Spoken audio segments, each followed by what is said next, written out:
Welcome viewers, আজ আবার আপনাদের সামনে আরও দুটি নতুন আপডেট নিয়ে আপনাদের ইউটিউব চ্যানেল মল্লিক এডুকেশন হবে। আজকের ভিডিওতে আমরা আলোচনা করতেছি খুব ইন্টারেস্টিং দুটি টপিক এবং ট্রেন্ডিং টপিক নিয়ে। এক নম্বর হচ্ছে মর্নিং শিফট থেকে ডে শিফটের সমস্ত সরকারি স্কুলগুলোর সময় পরিবর্তন করা হলো। এর আসল তথ্যটা কি, সত্যিই কি মর্নিং শিফট থেকে ডে শিফটের সমস্ত স্কুল আবার চালু হতে চলেছে? এবং 2 নম্বর খুব ট্রেন্ডিং টপিক যে নিট বিতর্কের আবহে বাতিল হলো ইউজিসি নেট, 24 ঘন্টার মধ্যে বাতিল নেট পরীক্ষা।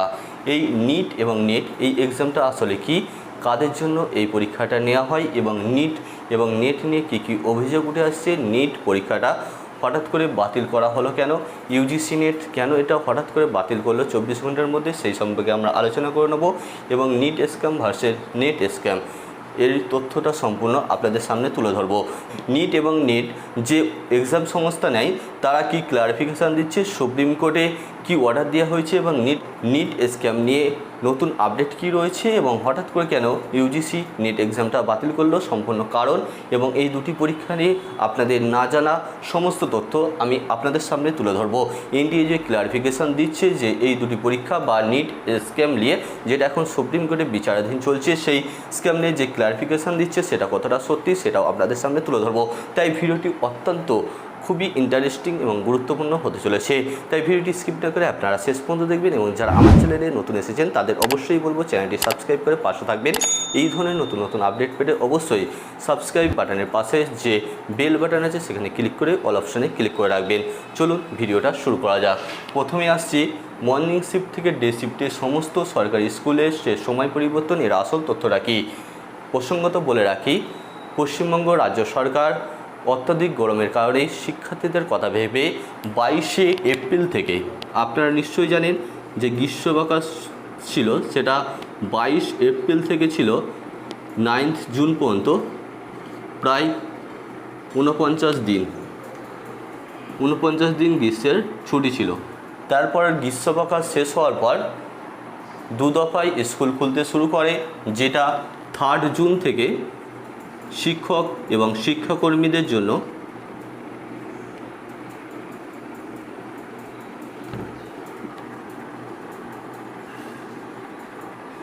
এবং পরবর্তী ক্ষেত্রে আমরা দেখতে পারি 10ই জুন থেকে শিক্ষার্থীদের জন্য এই স্কুল খোলা শুরু হয় এবং তারপরেই আবার গরম বাড়তে থাকে এবং বিভিন্ন মহল থেকে আবার স্কুল বন্ধ বা ডে শিফট থেকে মর্নিং শিফটে করার জন্য কথা উঠতে থাকে। এরপরেই পশ্চিমবঙ্গ রাজ্য সরকারের পক্ষ থেকে শিক্ষা দপ্তর জানায় নতুন বিজ্ঞপ্তি দিয়ে যে কোনো স্কুল চাইলেই তারা ডে শিফট থেকে মর্নিং শিফটে নিয়ে যেতে পারে এবং এটা পুরোপুরি স্কুলের ওপর ছেড়ে দেওয়া হয়েছে। স্কুল যদি চায় তবেই তারা তাদের শিফট চেঞ্জ করতে পারে, এটি পুরোপুরি স্কুলের উপর ছেড়ে দেওয়া হয়েছে। তবে এই যে ডে শিফট থেকে মর্নিং শিফটে নিয়ে যাওয়া, এটা চলবে ডে থেকে মর্নিং নিয়ে যাওয়ার যে শিফট চেঞ্জ, এটা 30 জুন পর্যন্ত করতে পারবে কোনো স্কুল, তার বেশি নয়। এবং তার আগেও এই যে ডে শিফট থেকে মর্নিং শিফটে নিয়ে যাওয়া হচ্ছে, মর্নিং শিফট থেকে আবার ডে শিফটে নিয়ে আসতে পারে কোনো স্কুল চাইলেই, তার যে লোকাল পরিস্থিতি রয়েছে সেটা দেখে, অর্থাৎ আবহাওয়ার পরিবর্তন থেকে তারা আবার মর্নিং থেকে ডেতে নিয়ে আসতে পারে। তবে ডে শিফট থেকে মর্নিং শিফটে যে নিয়ে যেতে বলা হচ্ছে সেটা 30 জুন পর্যন্ত এটা চালু থাকবে, অর্থাৎ ডে থেকে মর্নিং শিফটে যে এখন স্কুল হচ্ছে সেটা 30 জুন পর্যন্তই থাকতে পারে। তার আগেও কেউ কোনো স্কুল চাইলে মর্নিং থেকে আবার ডে শিফটে নিয়ে আসতে পারে, সেখানে লোকাল পরিস্থিতি দেখে বা আবহাওয়ার পরিবর্তন দেখে। এরপরেই আবহাওয়ার পরিবর্তন যেহেতু এখন হয়েছে, তাই দক্ষিণ দিনাজপুর ডিপিএসসি থেকে 20/6/2024 তারিখে একটি নোটিশ জারি করে এবং সেখানে জানানো হয় যে এখন থেকে অর্থাৎ 21/6/2024 তারিখ থেকে সমস্ত সরকারি পরিচালিত প্রাথমিক এবং উচ্চ প্রাথমিক বিদ্যালয়গুলি আবার আগের নিয়মে মর্নিং থেকে ডে শিফটে চালু হবে। অর্থাৎ মর্নিং শিফটে যে স্কুল চালু রাখার বিজ্ঞপ্তি প্রকাশ করা হয়েছিল সেটা উইথড্রল করা হলো। এখন থেকে আগের নিয়মে সমস্ত স্কুল অর্থাৎ দক্ষিণ দিনাজপুরের জেলার সমস্ত স্কুল ডে শিফটে চালু থাকবে। এটা শুধুমাত্র দক্ষিণ দিনাজপুর ডিপিএসসি এখন নোটিশ আকারে এটা জানিয়েছে। এই বিজ্ঞপ্তির পরিপ্রেক্ষিতে অন্যান্য ডিপিএসসিগুলো কী করে সেদিকে নজর থাকবে এবং হাই স্কুলগুলো কি হবে সেদিকে সকলের নজর থাকবে। এই হচ্ছে আসল তথ্য, অর্থাৎ সকল জেলার স্কুলগুলো এখন মর্নিং শিফট থেকে ডে শিফটে চালু হচ্ছে না, শুধুমাত্র এখনও দক্ষিণ দিনাজপুর জেলার নোটিশ আকারে এটা প্রকাশ করেছে। তাদের 21/6/2024 থেকে এই ডে থেকে অর্থাৎ মর্নিং থেকে ডে শিফট থেকে চালু করার কথা বলা হয়েছে। মর্নিং থেকে ডে 21/6/2024 তারিখ থেকে, অর্থাৎ আজ থেকে। পরবর্তী ক্ষেত্রে দেখা যাবে কোন কোন জেলা তাদের ডিপিএসসি থেকে কি নোটিশ আছে সেদিকে সকলের নজর থাকবে। তাহলে আপনারা আসল তথ্য জানলেন, যেটা নিয়ে অনেকে নানা ধরনের গুজব ছড়াচ্ছিল যে এখন থেকে মর্নিং শিফট থেকে ডে শিফট থেকে সমস্ত স্কুলের সময় পরিবর্তন করা হয়েছে। তাহলে আপনার আসল তথ্যটা আমি এখানে তুলে ধরলাম। এরপর আসছি 2 নম্বর আপডেট, যেটা হচ্ছে নিট বিতর্কের আবহে হঠাৎ করে ইউজিসি তাদের নেট এক্সাম বাতিল করলো। আপনারা জানেন এই যে নেট এক্সাম, এটা হচ্ছে এই পরীক্ষাটার নাম হচ্ছে ইউজিসি নেট। এর ফুল ফর্ম হচ্ছে the university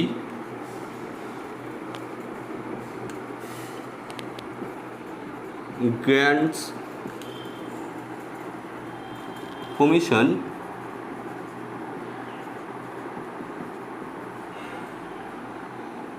national eligibility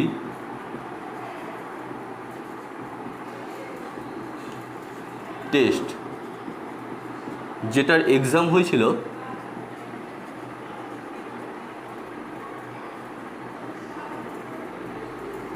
18 June, R exam cancel হয় তার 24 ঘন্টার মধ্যেই, অর্থাৎ 19 জুন। কেন এক্সাম হঠাৎ করে ক্যান্সেল করলো ইউজিসি নেট? এর পরিপ্রেক্ষিতে আমরা জানতে পারছি এবং যে তথ্য উঠে আসছে, ইউজিসি নেট ক্যান্সেল হওয়ার একমাত্র কারণ হচ্ছে এই নেট এক্সামটা কি আগে জানা যাক। নেট এক্সাম হচ্ছে একটি সরকারের এক্সাম সংস্থা এনটিএ এই পরীক্ষাটা কন্ডাক্ট করে, যেটি হচ্ছে বিভিন্ন ধরনের যারা পিএইচডি বা রিসার্চ করে, অর্থাৎ গবেষণার মেন প্রবেশিকা পরীক্ষা হচ্ছে এই ইউজিসি নেট। এবং এই ইউজিসি নেটের ক্ষেত্রে নানা ধরনের বেনিয়মের অভিযোগ উঠছে, যেখানে প্রশ্ন লিক সহ যে ট্রান্সপারেন্সি থাকার কথা সেই ট্রান্সপারেন্সি মেনটেন করা হয়নি। তারপরে কেন্দ্রীয় সরকারের যে সাইবার শাখা এবং কেন্দ্রীয় স্বরাষ্ট্র মন্ত্রক থেকে নির্দেশ আসার পর ইউজিসি এই নেট এক্সামটা বাতিল করে এবং পরবর্তী ক্ষেত্রে আবার নেট এক্সাম নেওয়া হবে, তার তারিখ জানিয়ে দেওয়া হবে বলে জানিয়েছে ইউজিসি। এরপর শিক্ষামন্ত্রীর থেকে আরেকটি বক্তব্য আসে এবং তারা এটি সিবিআই তদন্তের দাবি করেছে। এবং আমরা দেখতে পাচ্ছি, তাহলে জানলাম নেট এক্সামটা কি। এটি হচ্ছে রিসার্চ, যারা রিসার্চ করে তাদের জন্য একটা এই এক্সামটা নেওয়া হয়। এটা হচ্ছে রিসার্চ যারা করে তাদের একটা রূপরেখা এবং খুবই একটা গুরুত্বপূর্ণ পরীক্ষা, সিরিয়াস পরীক্ষা, যেটি এনটিএ কন্ডাক্ট করে।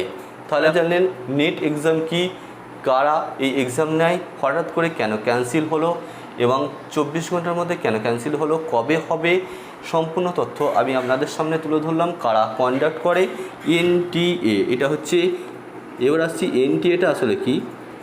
এনটিএ হচ্ছে একটা কেন্দ্রীয় সংস্থা যারা নেট এবং নিট এই দুটো এক্সাম সহ আরও গুরুত্বপূর্ণ এক্সাম নিয়ে থাকে কেন্দ্রীয় সরকারের, যার ফুল ফর্ম হচ্ছে ন্যাশনাল টেস্টিং এজেন্সি। তাহলে এনটিএর ফুল ফর্ম হচ্ছে ন্যাশনাল টেস্টিং এজেন্সি। এটি হচ্ছে একটি কেন্দ্রীয় সংস্থা যারা কেন্দ্রীয় সরকারের বিভিন্ন গুরুত্বপূর্ণ পরীক্ষা নিয়ে থাকে। তাহলে আপনারা জানেন এনটিএ কি। এবার আসছি যে নিট আর নেট পরীক্ষাটা আসলে কি। নেটটা তো আমি বলে দিলাম, এটা একটা রিসার্চ বা গবেষণা লেভেলের পরীক্ষা, যেটা প্রবেশিকা পরীক্ষা আপনারা বলতে পারেন। এরপর আসছি নিট এক্সাম। নিট এক্সামটা আসলে কি। এবার আমরা আসছি নিট এক্সাম নিয়ে। নিট এক্সাম নিয়ে যে যে অভিযোগগুলো উঠেছে সেটি কি, নিট এক্সামটা আসলে কি এবং এনটিএ কী কী ক্লারিফিকেশান দিয়েছে, তাদের ক্লারিফিকেশানটা কতটা সত্যি। প্রথমত আমরা জেনে নেব যারা জানেন না নিট এক্সামটা কি। নিট এক্সামটা হচ্ছে আসলে একটি প্রি মেডিকেল টেস্ট বা ডাক্তারি প্রবেশিকা পরীক্ষা। নিট এক্সাম প্রথমত চালু হয় 2013 সালে। 2013 সালে এই নিট এক্সামটা চালু হয়। প্রথমত এটা আগে ছিল AIPMT, অর্থাৎ তিনটে যে কোর্স রয়েছে, একটা হচ্ছে মেডিকেল কোর্স, একটা হচ্ছে ডেন্টাল কোর্স, আর একটা হচ্ছে আয়ুষ কোর্স। এই তিনটে কোর্সকে আগে আলাদা আলাদাভাবে নেওয়া হতো, যেটা হতো AIPMT। প্রত্যেকটা রাজ্যে একটা করে প্রবেশিকা পরীক্ষা নিত, যেটাকে বলা হতো all India pre medical test, যেখানে প্রত্যেক রাজ্যে এই পরীক্ষাটা নেওয়া হতো প্রবেশিকা পরীক্ষা। সেখানে প্রত্যেকটা আলাদা আলাদা পরীক্ষা নেওয়া হতো। এই তিনটে পরীক্ষাকে এখন একই ছাদের তলে নিয়ে এসেছে, সেটা হচ্ছে নিট এক্সাম। এই তিনটে পরীক্ষার প্রবেশিকা পরীক্ষা কেন্দ্রীয়ভাবে নেওয়া হয়েছে, যেটা নিট এক্সাম, যেটা 2013 সালে প্রথম চালু হয়। কিন্তু চালু হওয়ার পর প্রায় দেশ জুড়ে বিভিন্ন রাজ্যে এটা নিয়ে প্রদর্শন শুরু হয় এবং বিক্ষোভ দেখাতে শুরু করে। তারপর এটা প্রথম নিট এক্সাম নেওয়া হয় 2016 সালে। তাই জন্য একটু দেরি হয়, যেহেতু বিভিন্ন রাজ্যে বিক্ষোভ এবং প্রদর্শন শুরু করে এর বিপক্ষে। 2016 সালে এটা শুরু হয়। 2016, 2017 এবং 2018 এই 3 বছর এই পরীক্ষাটা কন্ডাক্ট করেছিল CBSE। কিন্তু পরবর্তী সময় এই পরীক্ষাটা কন্ডাক্ট করতে শুরু করে এবং যাকে দায়িত্ব দেওয়া হয় সেটা হচ্ছে NTA। 2019 সাল থেকে দায়িত্ব পায় ন্যাশনাল টেস্টিং এজেন্সি। একে দায়িত্ব দেওয়ার একটাই কারণ, ইন্ডিপেন্ডেন্স, একটা সংস্থা। আচ্ছা, ট্রান্সপারেন্সি মেনটেন করা হবে, আর হচ্ছে কনফিডেন্স। কিন্তু NTA এই তিনটে জিনিসই এখন রক্ষা করতে পারছে না, কারণ আমরা নিট এক্সাম এবং NTA যে নেট এক্সাম, এই দুটো ক্ষেত্রে আমরা প্রশ্ন ফাঁসের অভিযোগ পাচ্ছি। এবং এই দুটো পরীক্ষা নিতে গিয়ে 2024 সালের NTA ল্যাজিগোভের অবস্থা হয়েছে। এবং নিট এক্সাম নিয়ে যে সমস্ত অভিযোগ উঠছে, যে পরীক্ষার আগে অনেকেই 24 ঘন্টার আগে প্রশ্নপত্র পেয়ে গেছে, প্রশ্নপত্র লিক সহ নানা অভিযোগ উঠছে, যে এক একটা পরীক্ষার্থীদের কাছ থেকে তাদের কারোর কাছ থেকে 30 লাখ, কারোর কাছ থেকে 32 লাখ টাকা নিয়ে তাদের প্রশ্নপত্র এবং উত্তরপত্র দেওয়া হয়ে গেছে। এবং বিভিন্ন রাজ্যে তাদের যে বিভিন্ন কেন্দ্রে ছিল, সেই কেন্দ্রে, পরীক্ষা কেন্দ্রে তাদের একদিন আগে নিয়ে গিয়ে রাখা হয়েছিল বিভিন্ন পরীক্ষার্থীদের, এবং সেখানে লজ ভাড়া নিয়ে তাদেরকে এই সমস্ত প্রশ্ন এবং উত্তরপত্র সাপ্লাই করা হয়েছিল। এবং একজনের নাম ভেসে উঠছে, এক্ষেত্রে পুলিশ তাকে জেরা করে জানিয়েছে এবং তিনি তা স্বীকারও করে নিয়েছে। অমিত, এই পরীক্ষা মাফিয়া, তিনি পুলিশের জেরায় জানিয়েছে হ্যাঁ এই ধরনের ঘটনা ঘটেছে, অর্থাৎ যে পরীক্ষার যে প্রশ্ন ফাঁস সেটা তিনি স্বীকার করে নিয়েছে। তাহলে এই নিট এক্সামটা, নিট আসলে কি আপনারা জানলেন। নিট এক্সামটা এইবারে 2024 সালে 9 ফেব্রুয়ারি থেকে 9 মার্চ পর্যন্ত রেজিস্ট্রেশন চলে।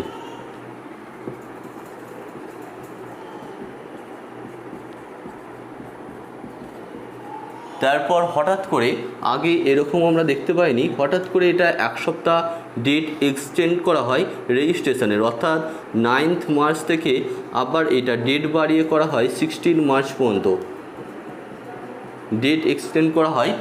এরপর রেজিস্ট্রেশন বন্ধ হলো, কিন্তু হঠাৎ করে আবার রেজিস্ট্রেশন যে পোর্টাল সেটা খুলে দিয়ে আবার নতুন করে যারা যা ভুল করেছিল সেটা সংশোধনের সুযোগ দেওয়া হলো। এইভাবে দুবার কাদের জন্য, কোন কোন অজ্ঞাত পরিচয়দের জন্য এই সুযোগ সুবিধাটা দেয়া হচ্ছে বারবার, এটা এখনও অজানা। এরপর নিট এক্সাম শুরু হয় 5 মে নিট এক্সাম হয়। তারপরেই নানা ধরনের পেপার লিকের ঘটনা সামনে আসতে থাকে এবং অভিযোগ উঠতে থাকে। এরপর সবচেয়ে ইন্টারেস্টিং জিনিসটা শুরু হয় এবং নানা অভিযোগ উঠতে থাকে, যেটা হচ্ছে 4 জুন, যেদিন এই এক্সামের রেজাল্ট ডিক্লেয়ার হয়। অর্থাৎ এই এক্সামের রেজাল্ট, এর পরবর্তী সময়ে রেজাল্ট ডিক্লেয়ার করার কথা ছিল, কিন্তু হঠাৎ করে 4 জুন যেদিনে লোকসভা ভোটের রেজাল্ট ছিল, সেদিনে হঠাৎ করে রেজাল্ট ডিক্লেয়ার করা হলো। এর কারণ এখনও জানা যায়নি এবং এনটিএ এটা নিয়ে কী বলছে সেটা আমরা পরে আলোচনা করব। তাহলে নিট এক্সামটা আপনারা জানলেন, বিস্তারিত তথ্য। এই রেজাল্ট ডিক্লেয়ার পর থেকে নানা ধরনের অভিযোগ সামনে উঠতে থাকে এবং এর আগে বলে রাখি নিট এক্সামটা হয়ে থাকে 4টি বিষয় নিয়ে। একটা হচ্ছে ফিজিক্স, কেমিস্ট্রি, জুওলজি, বোটানি এবং প্রত্যেক ক্ষেত্রে প্রশ্ন থাকে 50টা করে,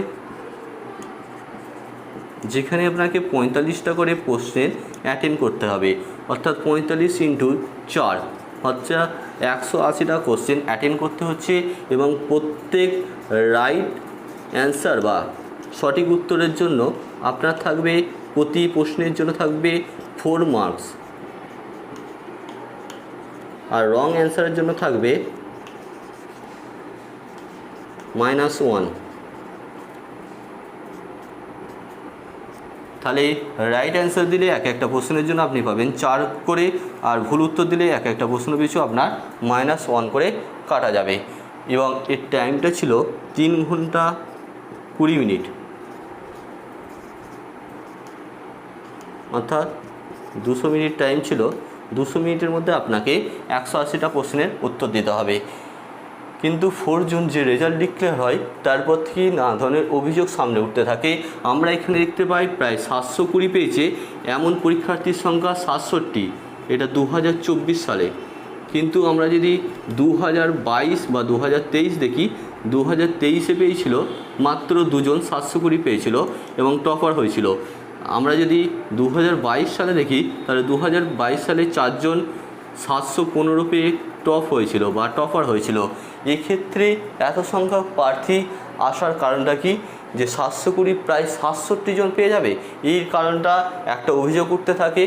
এরপর উঠতে থাকে অনেকেই পেয়েছে 718, 719, এটা কী জন্য? কেউ যদি একটা প্রশ্ন ভুল করে তার জন্য সে পাবে -1। এমনি তাহলে সে কটা উত্তর দিয়েছে? 179।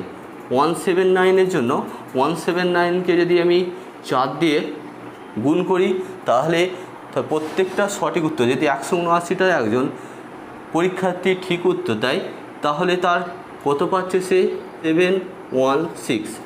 716 পাচ্ছে। কিন্তু যেহেতু একটা ভুল দিয়েছে তার জন্য 1 নম্বর মাইনাস হয়ে সে পাবে 715। কিন্তু কীভাবে পাচ্ছে? 718 এবং 719, যেটা নিয়ে অভিযোগ দীর্ঘ, এটি ক্ষেত্রে আমরা দেখেছি। এবং এই ধরনের ক্যান্ডিডেটের সংখ্যা যাদেরকে গ্রেস মার্কস দেওয়া হয়েছে, এনটিএ বলছে এটা গ্রেস মার্কস, সেইটার সংখ্যা হচ্ছে 1536। এই গ্রেস মার্কসটা তারা কীভাবে পেলো, এটা নিয়ে নানা ধরনের অভিযোগ সামনে উঠছে। এবং আরেকটা অভিযোগ উঠছে যে হঠাৎ করে কেন 4 জুন এই রেজাল্টটা ডিক্লেয়ার করা হলো এবং এদের যে গ্রেস মার্কস দেওয়া হয়েছে এটা কী জন্য দেওয়া হয়েছে এবং কীভাবে দেওয়া হয়েছে এবং এত সংখ্যক পরীক্ষার্থী এত বেশি নাম্বার পাওয়ার কারণটা কী, এর পরিপ্রেক্ষিতে এনটিএ কী বলা হয়েছে এবং সুপ্রিম কোর্টের কী নির্দেশ এসেছে, এটি সরাসরি সুপ্রিম কোর্টে নানা অভিযোগ ওঠে এবং এইটি তদন্ত সুপ্রিম কোর্ট চালু রাখে। সুপ্রিম কোর্ট অর্ডার দিয়েছে এই যে দুর্নীতি তদন্ত এটা চালু থাকবে, কিন্তু এর যে কাউন্সিলিং সেটা কোনোভাবেই বন্ধ থাকবে না। এবং সুপ্রিম কোর্ট নির্দেশ দিয়েছে 6 জুলাই থেকে এদের কাউন্সিলিং চলতে থাকবে, কাউন্সিলিং প্রক্রিয়া কোনোভাবে বন্ধ হবে না। এবং এনটিএ এবং কেন্দ্রীয় সরকারকে এই যে দুর্নীতি হয়েছে এটা নিয়ে তাদের যে বক্তব্য সেটা জানাতে বলা হয়েছে এবং সিবিআই তদন্তের দাবিটা সুপ্রিম কোর্ট খারিজ করে দিয়েছে। আর যাদেরকে গ্রেস মার্কস দেওয়া হয়েছিল 1536 জনকে আবার নতুন করে নিট পরীক্ষা নিতে হবে এবং এদের গ্রেস মার্কসটা বাতিল করতে হবে। এই হচ্ছে সুপ্রিম কোর্টের অর্ডার। অর্থাৎ সুপ্রিম কোর্ট বলেছে যে অভিযোগ সামনে উঠেছে সেই অভিযোগের ভিত্তিতে তদন্ত চালু থাকবে। 6 জুলাই যে কাউন্সিলিং প্রক্রিয়া শুরু হবে সেই কাউন্সিলিং প্রক্রিয়া এখন বন্ধ হবে না, সেটা চলতে থাকবে, কোনোভাবে বন্ধ হবে না। এবং এনটিএ এবং কেন্দ্রীয় সরকারকে এই যে বিএনএমের অভিযোগ সেটা নিয়ে তাদের কী বক্তব্য সেটা জানাতে বলা হয়েছে এবং সিবিআই তদন্তের যে দাবি সেটা খারিজ করে দিয়েছে এবং 1536 জনকে যে এনটিএ গ্রেস মার্কস দেওয়া হয়েছিল তাদের গ্রেস মার্কসটা বাতিল করে তাদেরকে নতুন করে একবার নিট এক্সাম দিতে হবে। এই হচ্ছে সুপ্রিম কোর্টের অর্ডার। এরপর আসছি যে অভিযোগগুলো উঠেছে তার পরিপ্রেক্ষিতে কি বলছে এনটিএ। প্রথমত আসছি যে 767 জন পেল কেন, এর উত্তরে এনটিএ বলছে এবারে পরীক্ষার্থীর সংখ্যা ছিল প্রায় 23 লাখ। এইবারে পরীক্ষার্থীর সংখ্যা 23 লাখ ছিল, অন্যান্য বারের চেয়ে প্রায় আগের বারের চেয়ে 3 লক্ষ বেশি এবং অন্যান্য বারের থেকে অনেকটা বেশি পরীক্ষার্থীর সংখ্যা ছিল।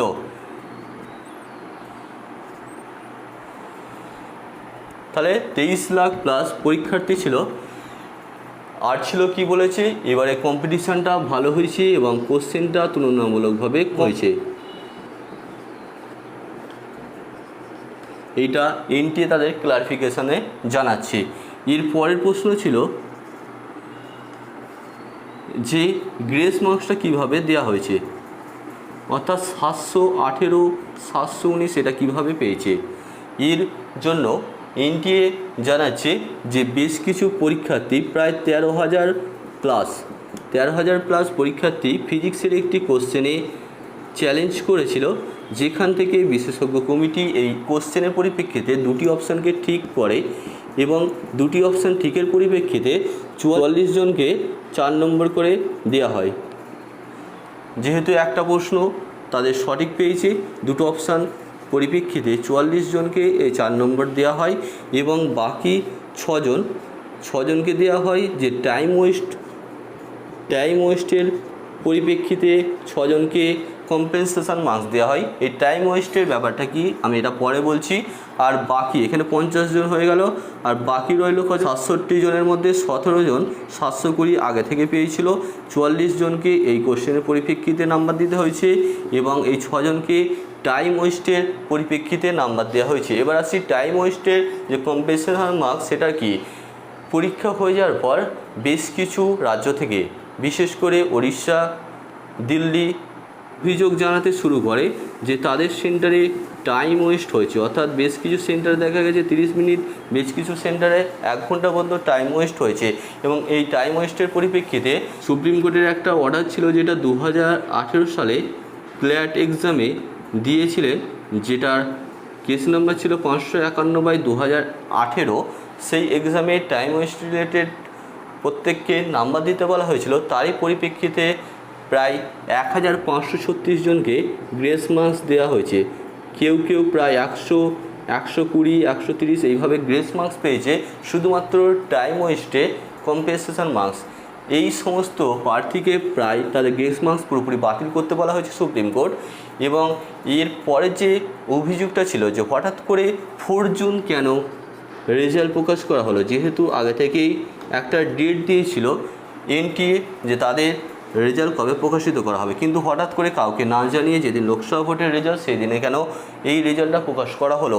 তার পরিপ্রেক্ষিতে এনটিএ বলে যে তারা প্রায় 30 লক্ষ পরীক্ষার্থীর রেজাল্ট প্রকাশ করেছে 30 দিনের মাথায়, যেখানে জেইই মেন সেজন 1 তারা তাদের রেজাল্ট প্রকাশ করে 11 দিনের মাথায়। একই রকম জেইই মেন সেশন 2 তাদের রেজাল্ট প্রকাশ করে 15 দিনের মাথায়। সেক্ষেত্রে এনটিএ 23 লাখ পরীক্ষার্থীর 30 দিনের মাথায় রেজাল্ট প্রকাশ করা হয়েছে। তাহলে এখানে অস্বচ্ছতা কোথায়? এবং তারা সমস্ত কিছু স্বচ্ছভাবে পরীক্ষাটা কন্ডাক্ট করেছে। তাদের সিসিটিভি ফুটেজ যেগুলো আপনারা দেখতে পাবেন এবং যেখানে তারা টাইম ওয়েস্টের রিলেটেড যে মার্কস দিয়েছে সেখানে সিসিটিভি ফুটেজ তারা চেক করে এই মার্কসটা দেওয়া হয়েছে যে সত্যি সেখানে টাইম ওয়েস্ট হয়েছিল। কিন্তু এবার আসছি এদের যে ক্লারিফিকেশান দেওয়া হয়েছে এটা কতটা সত্যি এবং কতটা গ্রহণযোগ্য। প্রথমে বলি 67 জন কীভাবে এই 720 পায়, যেখানে কম্পিটিশান হাই বলেছে কোশ্চেনটা অনেকটা ভালো ছিল বা কঠিন ছিল না, খুবই সহজ। কিন্তু এক্সপার্ট কমিটির সাথে কথা বলে আমরা জানতে পারি যে কোশ্চেন কেউই এখানে 720 পাওয়ার মতো থাকবে না। কিন্তু আমরা দেখতে পাচ্ছি 720 পেয়েছে প্রায় 67 জন, যেটা বিগত বছরের সমস্ত রেকর্ডকে ভেঙে দিয়েছে। আমরা দেখে নিয়েছি 2022-এ এই সংখ্যাটা ছিল 4 জন, 2023-এ এই সংখ্যাটা ছিল 3 জন। কিন্তু 2022-এ কেউ 720 পায়নি, সেখানে 715 পেয়েছিল, কিন্তু হঠাৎ করে এক লাফে 67 চলে গেল। এটাই হচ্ছে একটু গড়বড়ে বা যে বিনিয়োগ সেটার অভিযোগ উঠতে আসছে। এরপর আসছি গ্রেস মার্কস এবং যে টাইম ওয়েস্টের ব্যাপারটা আছে। টাইম ওয়েস্টের যে 551/218 ক্লার্ক এক্সাম, এখানে বলা হয়েছিল without any engineer and medical admission, এখানে বলাই ছিল, অর্থাৎ মেডিকেল এবং ইঞ্জিনিয়ারিং এক্সামের অ্যাডমিশনের ক্ষেত্রে এই যে অর্ডার সেটা গ্রাহ্য হবে না। কিন্তু এক্ষেত্রে যে টাইম ওয়েস্টের ব্যাপারটা উঠেছিল, এটা পরীক্ষাটা ক্লার্ক এক্সাম হয়েছিল, এটা পুরোপুরি অনলাইন, যেখানে নিট এক্সাম হয় অফলাইনে এমসিকিউ বেস, কিন্তু এই ক্লার্ক এক্সাম হয়েছিল অনলাইনে। আর আপনারা জানেন অনলাইনে যে এমসিকিউ বেস পরীক্ষাগুলো হয় সেটা কম্পিউটারে হয় এবং সেখানে লগ ইন এবং লগ আউট নির্দিষ্ট টাইম থাকে, সেখানে পরীক্ষার্থী বা যে ইনভিজিলেটর থাকে তাদের কোনো কিছু করার থাকে না। সেক্ষেত্রে সেখানে বেশ কিছু অভিযোগ উঠেছিল যে রিলগ ইনের ক্ষেত্রে সমস্যা হচ্ছিল, বেশ কিছু কম্পিউটার ভিজিবল হচ্ছিল না, বেশ কিছু মেশিন চেঞ্জ করা হয়েছিল, তার ক্ষেত্রে তাদের টাইম লস্ট হয়েছিল এবং তাদের একটা কোশ্চেন থেকে অপর কোশ্চেনে যাওয়া যাচ্ছিল না। এই বেশ কিছু অভিযোগের পরিপ্রেক্ষিতে ক্ল্যাট 2018 থেকে এই যে টাইম ওয়েস্টের রিলেটেড তাদেরকে নাম্বার দেওয়ার কথা বলা হয়েছিল, কিন্তু সেই যে প্রসপেক্ট এবং এখানে যে প্রসপেক্ট সম্পূর্ণ আলাদা।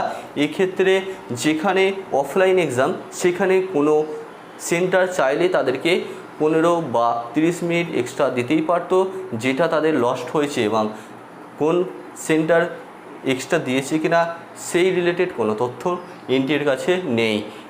এই হচ্ছে পুরো বিস্তারিত তথ্য যেটা আপনাদের সামনে তুলে ধরলাম। এরপরে যদি আপনাদের মনে কোনো ধরনের প্রশ্ন থাকে তাহলে অবশ্যই এই ভিডিওর কমেন্ট বক্সে কমেন্ট করতে পারে। ভিডিওটি কেমন হলো অবশ্যই জানাবেন এবং এই ধরনের নতুন নতুন আপডেট পেতে অবশ্যই চ্যানেলটি সাবস্ক্রাইব করবেন এবং আপনাদের বন্ধুদের সাথে এই ভিডিওটি শেয়ার করে তাদেরকে জানার সুযোগ করে দেবেন, যাতে আমি এই ধরনের নতুন নতুন আপডেট আপনাদের সামনে তুলে ধরতে পারি। ভিডিওটি শেষ পর্যন্ত দেখার জন্য অসংখ্য ধন্যবাদ। Thanks for watching.